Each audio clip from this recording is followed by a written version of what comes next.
to be honest, it was shocking to me. Andrew Berry must be a lot smarter than me or us, because it doesn't make sense to me to trade a quarterback that you think enough of to make your opening day starter to a division opponent that's hurting in that area. But that's just my personal feelings. Let me help you out. Let me solve it for you. It's the Browns culture versus the Steelers culture. Yeah. They aren't trying to win. The Steelers always try to win. This season was never about right, but Jason, winning. He can't accept that because that's what I'm saying. That's the difference in the Steelers culture and the Browns culture. Yeah, that's why the Steelers are winners and the Browns are losers. Hey, listen, I don't care if they wasn't trying to win. Sometimes you ain't trying to do something, you think you got a game plan, but that game plan backfired. Don't skip a single second of this video. And if this story touches your heart, give it a like, subscribe to the channel, and let us know in the comments. Where are you watching from? Let's begin. Let's get one thing straight right off the bat. What Mike Tomlin did wasn't normal. It wasn't some slip of the tongue. It wasn't a coach venting after a long practice. And it definitely wasn't just about Joe Flacco. This was a calculated public strike. A veteran coach with 2 decades of NFL credibility standing in front of cameras and flat out torching another team's general manager by name. And in this league, that is unheard of. There's a reason the NFL has that so-called code. Every coach knows it. Every front office exec respects it. You don't name names, you don't air dirty laundry on national TV. You keep it vague. You keep it professional because the league is one giant revolving door. That GM you rip today might be the one you need to sign your next contract tomorrow. That coach you bury in October might be the guy interviewing you in February. That's how this business works. It's built on politics, courtesy, and a little bit of fake respect. And Mike Tomlin just shredded all of it in real time. Think about the gravity of that. Tomlin is not some hot-headed rookie coach trying to make a name. This is one of the longest tenured, most respected leaders in the game. A guy who learned under Tony Dungy, a man who built his reputation on poise, restraint, and class. Tomlin has spent his entire career avoiding drama.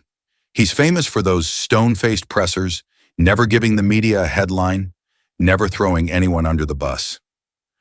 For him to break that tradition now, that's not just frustration, that's a signal flare. That's a coach telling the entire league, Cleveland is broken. And don't get it twisted. This wasn't about Flacco alone. Sure, trading your opening day starter to a division rival in the middle of the year is wild, but Tomlin's fire went way deeper. He was making a statement about culture, about credibility, about how a franchise carries itself in the heat of competition. When he said Andrew Berry's name out loud, he was stripping away Cleveland's last ounce of professional courtesy. He was saying, these aren't just bad moves. These are moves that insult the game itself. That's why it stung. That's why analysts in the room looked stunned, because the unspoken rule had just been obliterated. Coaches don't do that. Not in week 7, not in a tight division race, not when everyone's watching. Unless they see something so dysfunctional, so reckless, that silence becomes complicity. And that's what Tomlin refused to do. He refused to play along with the idea that Cleveland's front office is just figuring things out. He refused to nod politely while the Browns helped a rival load up in the middle of a playoff chase. This was bigger than Flacco. It was about respect in the AFC North. It was about a Steelers coach saying, we play to win, they don't. And when you call another franchise out like that, you're not just creating headlines, you're exposing their foundation. Because if Mike Tomlin, of all people, is willing to shatter the code, then what does that tell you about the state of the Cleveland Browns? And trust me, we're just getting started. I'm going to say what every Browns fan is feeling but won't put on a billboard. This isn't bad luck. This is a franchise without a steering wheel. Start with the obvious. You detonated your future for Deshaun Watson, tied up the cap, then doubled down on the guarantees like a gambler chasing losses. That one decision didn't just hurt the roster. It warped every conversation in the building.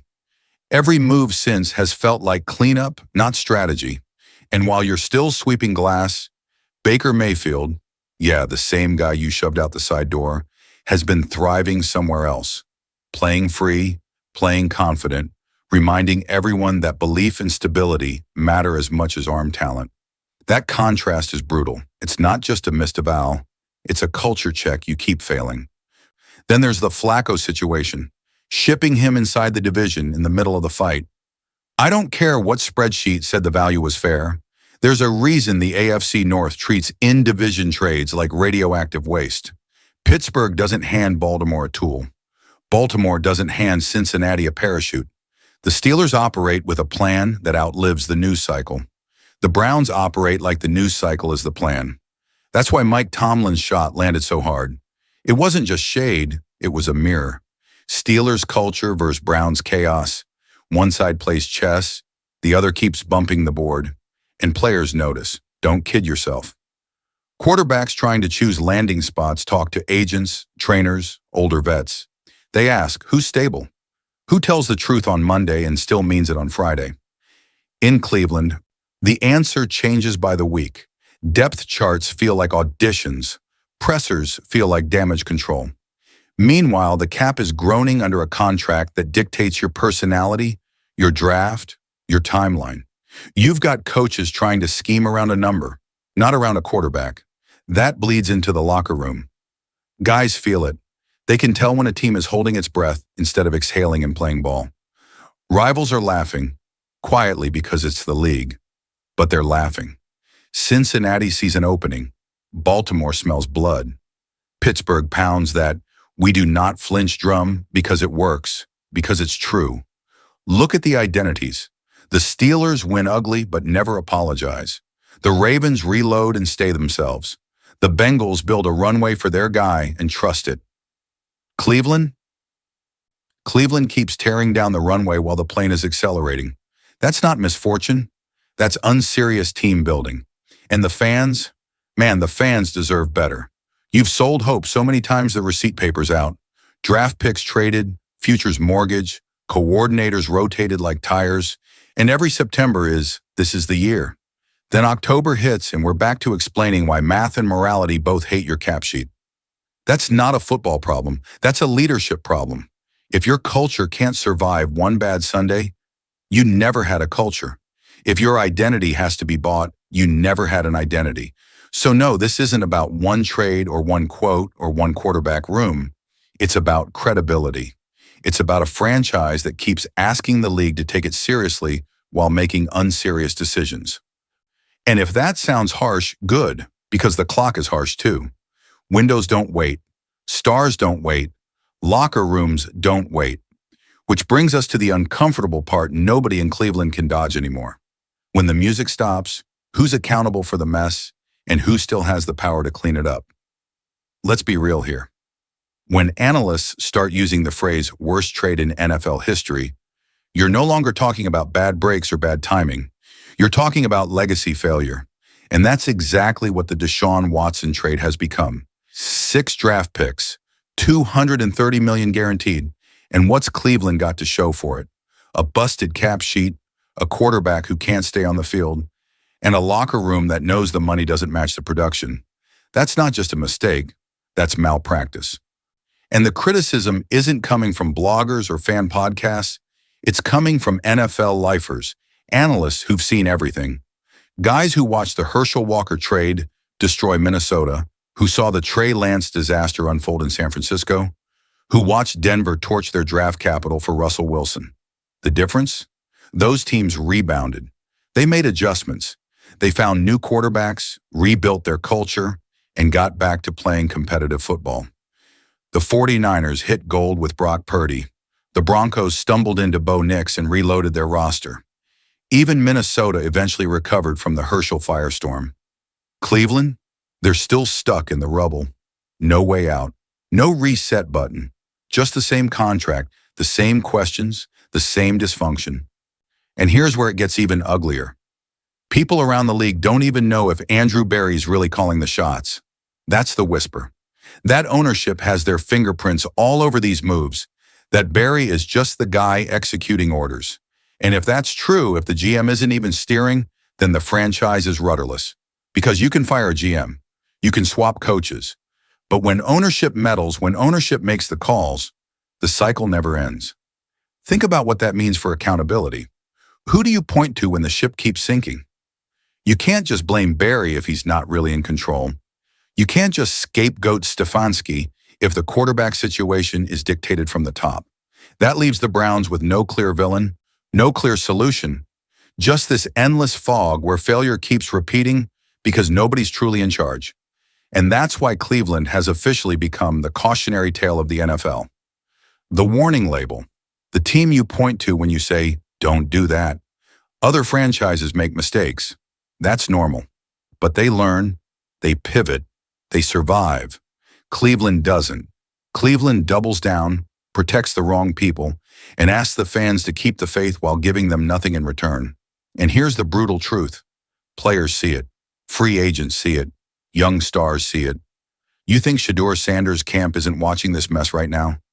You think they don't notice that every analyst in the country is calling Cleveland a graveyard for quarterbacks? That's not just perception anymore. That's reality. So here's the question that every Browns fan has to wrestle with. How do you rebuild trust in a league that already stamped you as the example of what not to do? Because until Cleveland answers that, they're not a threat in the AFC North. They're a warning sign, and the warning lights are still flashing. If there's a light at the end of this dark tunnel for Cleveland, his name is Shedeur Sanders. And let me tell you, this kid isn't just another quarterback prospect. He's a leader. He's a fighter. He's a guy who has been under the brightest lights his entire career and somehow walks out looking like he's built for the moment. And when you look at Cleveland's situation, you realize he might be the only kind of quarterback who can survive it. Think about what Shedeur has already dealt with. At Jackson State, he was under pressure to carry a program that had been forgotten by the national spotlight. He delivered. Then he steps into Colorado, a team that was the laughingstock of college football, a program nobody even bothered watching. 1 year later, they're selling out stadiums. They're on primetime. And Shedeur is throwing darts with the entire country watching, cameras in his face, critics waiting for him to fold. That's not hype. That's proof. He's been tested. He's battle-hardened. He knows how to walk into chaos and make it look like a stage. And doesn't that sound exactly like what Cleveland needs? A city starved for stability, a fan base that's been let down for decades, a locker room that has to believe someone can lift them out of the storm. On paper, Shedeur fits that bill better than anyone. He's accurate, calm under pressure, and maybe more importantly, he's fearless when the moment gets heavy. That's rare. But here's the question nobody wants to say out loud. Would Shedeur Sanders even want Cleveland? We've seen this before. John Elway refusing to play for the Colts. Eli Manning forcing his way out of San Diego. Great quarterbacks know that the wrong franchise can bury your career before it starts. And right now, Cleveland has career graveyard written all over it. They're unstable. They're unpredictable. They're still recovering from the worst trade in NFL history. If you're Shedeur's camp, don't you at least think about pulling an Elway? About saying, no, thanks, not there. That's the tension. On one side, you have a quarterback who looks built for this exact moment.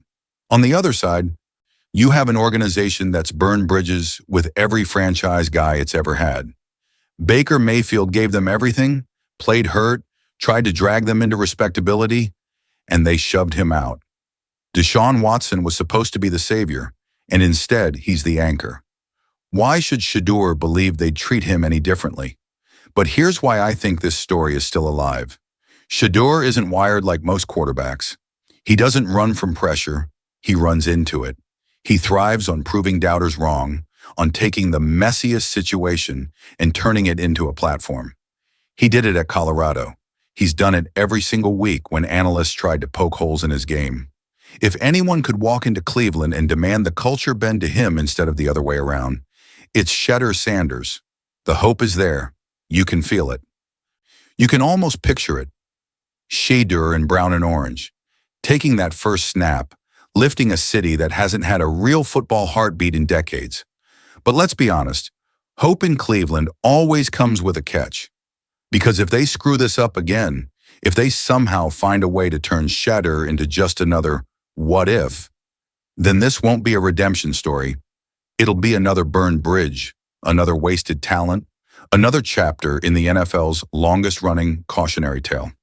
So the question lingers. Is Shedeur Sanders the answer Cleveland has been waiting for, or just the next victim of a franchise that never learns? This is it. This is the crossroads. The Cleveland Browns are standing on the edge of yet another decision that could define the next decade of football in this city. And for once, it's not about repairing the past. It's about seizing the future. One last shot to get it right. Because here's the truth. This isn't just another draft cycle. This isn't just another name on a board. This is a franchise staring at a reset button with Shedeur Sanders' name written all over it. And if they smash that button, if they commit fully, if they build around him the way Kansas City built around Mahomes, the way Baltimore built around Lamar, then Cleveland can finally rewrite its story. Not patch it, not duct tape it, rewrite it, picture it. A fan base that's carried decades of heartbreak finally watching a quarterback who doesn't flinch when the lights burn hot. A locker room that's been divided and beaten down, finally rallying around a leader who's been through storms before. A city that's always been the punchline, finally seeing its team become the headline for all the right reasons. That's what's on the table. That's what drafting Shedeur Sanders could mean. But let's not sugarcoat it. The other side of this coin is dark. If Cleveland passes, if they convince themselves that Watson can still be salvaged, or if they overthink Shedeur and talk themselves into someone else, then what happens? The cycle repeats. Another wasted window, another 5 years of excuses, another round of fans watching Baker Mayfield or Joe Flacco or whoever else thrive somewhere else while the Browns stumble through another rebuild. That's the nightmare. And it's not far-fetched. It's the reality Cleveland has lived for decades. That's why this moment feels so heavy, because this is bigger than one quarterback. This is about culture. This is about whether the Browns are ready to finally demand accountability from their own front office, to finally stop being the example of how not to run an NFL team. You can't buy culture. You can't trade for it. You build it. And it always starts with the right quarterback. So here's my prediction, and I'm not saying this lightly. If Cleveland drafts Shedeur Sanders and actually commits, no hedging, no panic moves, no quick trigger trades, he will be the one who finally breaks the curse. He can take them to the playoffs. He can win the big games. He can make Cleveland matter again, but only if the Browns get out of their own way. Because this is the last warning shot. Tomlin already broke the code. The league already sees Cleveland as the cautionary tale. The fans are hanging by a thread. You blow this chance, and the franchise doesn't just stay in the basement, it locks the door behind them. But if they take the shot, if they bet on Shedeur and do it right, then maybe, just maybe, the Browns can finally stop being the joke and start being the story. And isn't that what this fan base deserves?